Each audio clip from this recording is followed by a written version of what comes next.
నెల్లూరులో petrol diesel కొరతను joint collector Venkateswarlu ఖండించారు. జిల్లాలో ఇంధనానికి ఎలాంటి కొరత లేదని స్పష్టం చేశారు. ప్రజలు భయాందోళనకు గురి కావద్దని సూచించారు. జిల్లా వ్యాప్తంగా ఉన్న 243 బంకుల్లో తగినంత స్టాక్ అందుబాటులో ఉందని చెప్పారు. సోషల్ మీడియాలో వచ్చే తప్పుడు ప్రచారాలను నమ్మవద్దని విజ్ఞప్తి చేశారు. నిబంధనలకు విరుద్ధంగా వాటర్ బాటిళ్లు, క్యాన్లలో పెట్రోల్ పోయవద్దని బంకు యజమానులను వెంకటేశ్వర్లు హెచ్చరించారు.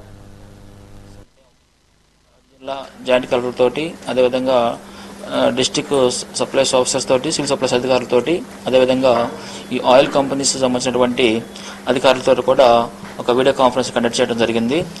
ప్రస్తుతం మన స్టేట్లో ఈ యొక్క పెట్రోల్ డీజిల్ సంబంధించి కొంత పాండమిక్ అనేది ఉందని చెప్పేసి ఉన్నటువంటి ప్రచారం మీద ఈరోజు మాకు మార్నింగ్ ఈ యొక్క వీడియో కాన్ఫరెన్స్ జరగడం జరిగింది.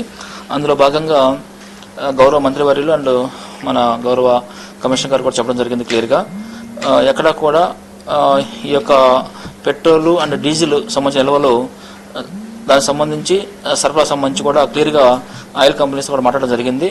ఎక్కడ కూడా సరఫరాకి అభ్యంతరం మన ఇబ్బందులు లేకుండా మన పబ్లిక్కి ఈ యొక్క ఆయిల్, డీజిల్స్ అనేవి, పెట్రోల్, డీజిల్ అనేది సక్రమంగా వాళ్ళకి అందుబాటులో ఉండే విధంగా చేసే విధంగా చర్యలు తీసుకోవడానికి వారితో డైరెక్షన్ ఇవ్వడం జరిగింది.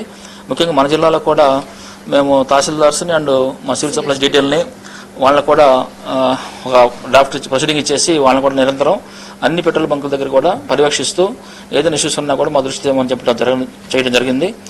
ఇప్పటివరకు అయితే మన జిల్లాలో అయితే ఎక్కడా కూడా ఇబ్బంది పడుతున్న పరిస్థితి మా దృష్టికి ఇంకా రాలేదు. మేము లాస్ట్ 22ను కూడా యొక్క ఎస్ఓలతో కూడా మీటింగ్ పెట్టి చెప్పడం జరిగింది.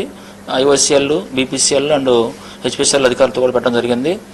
అయితే కొన్ని బంక్స్ మనకి ఒక 15 బంక్స్ డ్రైఅవుట్ అని చెప్పి చెప్పడం జరిగింది. కానీ అవి కూడా వెరిఫై చేశారు డిఎస్ గారు వెళ్ళి.